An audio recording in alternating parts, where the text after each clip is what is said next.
Part 6 है ये। आज का जो उदाहरण है बहुत इंपॉर्टेंट है। आज का टॉपिक संवेग में परिवर्तन के आधार पर कुछ उदाहरण या कुछ दैनिक जीवन में उपयोग। इसको कॉन्सेप्ट को समझने के लिए सबसे पहले हमको वो चीज समझना होगा, न्यूटन के दूसरा गति के नियम को समझना होगा। हमने पिछले क्लास में बताया है कि न्यूटन के दूसरा गति नियम क्या होता है। हमने बताया था कि किसी वस्तु के संवेग में परिवर्तन का जो दर है उस पर लगाए गए बल के समानुपाती होता है। संवेग में परिवर्तन के दर मतलब अगर कहे तो P2 माइनस P1 बटा के T, यह जो है उस पर लगे बल के समानुपाती होता है। ऐसा बताए थे। यही है न्यूटन के दूसरा गति के नियम। और ये जो बल है जिधर लगाएंगे उसी दिशा में परिवर्तन भी होता है। ये कॉन्सेप्ट जब समझ रहे हैं तो इसी के आधार पर इस उदाहरण को हम समझ सकते हैं। 1 मिनट में समझने का काम करेंगे हम लोग। चूंकि T से भाग दिया जाता है, दर का मतलब नीचे T है। आपको हमने भी बताया है कि अगर हर में जितना ज्यादा मान होगा, जैसे 1/2 1/4 में कोई पूछेगा कौन बड़ा है कौन छोटा है, तो जो जितना बड़ा नीचे होता है वही उतना छोटा होता है, जो जितना छोटा रहता है वही उतना बड़ा होता है। तो यहाँ साफ सी जाहिर है कि T का मान अगर जितना ज्यादा बढ़ाएंगे तो F का मान उतना ही धीरे धीरे क्या होगा, घटेगा। F क्योंकि समानुपाती ऊपर से है, इसके बढ़ने से ही बढ़ेगा, लेकिन इसके बढ़ने से ही मान इसका घटेगा। ये साफ कहता ही है कि T से के जो है से उल्टा है, समझ रहा है। ये F जो है से T के उल्टा है। अगर ये T का मान बढ़ाएंगे आप तो F का मान घटेगा, अगर T के मान घटाएंगे F का मान बढ़ेगा। ये आपको क्लियर समझ में आना चाहिए। तो ये उदाहरणों में इसी बात की समझ होगी तो ये सब समझ में आ जाएगा। जब अगर इस बात को हम समझ गए हैं तो इसी पर उदाहरण है कि क्रिकेट खेल में खिलाड़ी के द्वारा बॉल को कैच लेते समय हाथ पीछे की ओर लेने से चोट कम, मतलब खींच लेने से, है ना, पीछे की ओर खींच लेने से क्या हो जाता है, उसको चोट कम लगता है। जब अगर वो या कोई पूछ देता है कि क्यों पीछे की ओर खींच लेता है, तो कम चोट लगने के लिए। अब पूछे क्यों कम क्यों चोट लगेगा, और ऐसे रखेंगे तो हाथ में क्यों चोट लगेगा ज्यादा, तो यहीं से रीजन इसका आंसर समझ में आएगा। जब अगर यहाँ पर संवेग में परिवर्तन, चूंकि बॉल आ रहा है तो उसका संवेग है, अब आप उसको रोकने वाले हैं तो उसका वेग कम करने वाले हैं, तो कुछ न कुछ तो उसको परिवर्तन करने वाले हैं संवेग में, है ना। संवेग इसलिए कि उसका द्रव्यमान से भी आपको वेग दोनों का बात आ रहा है ना।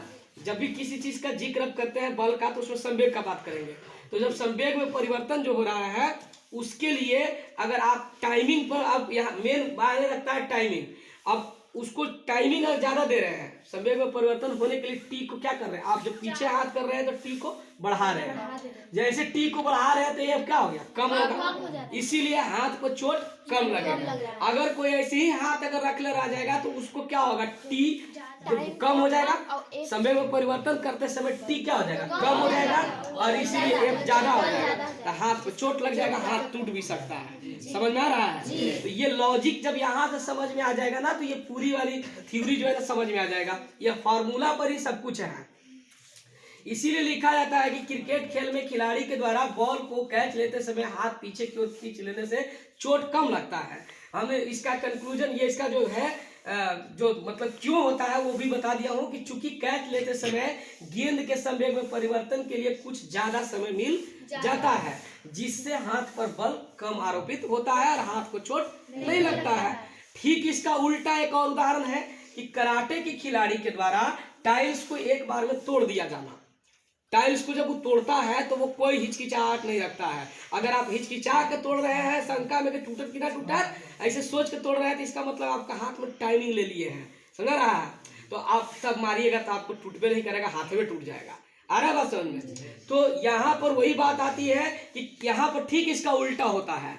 ये आपने जब इसमें संवेग में परिवर्तन, वहां पर जब जोर से मारने की बात आ रही है तो वहां पर संवेग में परिवर्तन आप वहां भी कर रहे हैं। तो संवेग में जब परिवर्तन कर रहे हैं लेकिन आप बिना हिचक कर रहे हैं, धड़ाक से मार रहे हैं, इसका मतलब T कम ले रहे हैं, टाइम कम ले रहे हैं। जैसे T आपको कम ले गया तो एक बल ज्यादा लगेगा, और जब ज्यादा बल लगेगा तो वो टाइल्स धड़ाक से एक बार में टूट जाएगा। समझ में आ रहा है। और जहां हिचकिचाए तो T ज्यादा लग गया, और जहां T ज्यादा लगा F कम अप्लाई होगा, टूटबे नहीं करेगा। और फिर न्यूटन के तीसरा गति नियम का अप्लाई हो जाएगा कि जो बल आपने लगाया विपरीत बल आपको हाथ पर लगेगा, हाथ टूट जाएगा। समझ आ रहा है? तो यही कॉन्सेप्ट को इससे समझने की जरूरत है, बिना इसको समझने ही पूरा याद रखने से कोई फायदा नहीं है। तो ये बात आ गई कि कराटे के खिलाड़ी के द्वारा टाइल्स को एक बार में तोड़ देता है कराटे के खिलाड़ी बिना संकोच के, है ना। संवेग में परिवर्तन, संवेग में जो परिवर्तन बहुत कम समय में करता है, बहुत कम समय में करता है। अतः बल क्या होता है, ज्यादा आरोपित होता है, बल ज्यादा आरोपित होता है,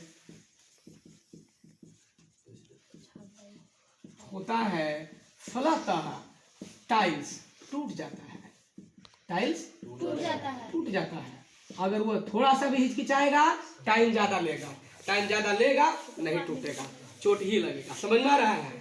तो ये जो दो उदाहरण दोनों दो तरह का है, इसको समझ गए आप, उस कंसेप्ट से आपको याद रहेगा, हमेशा याद रहेगा, इसी कंसेप्ट से समझ में आ जाएगा।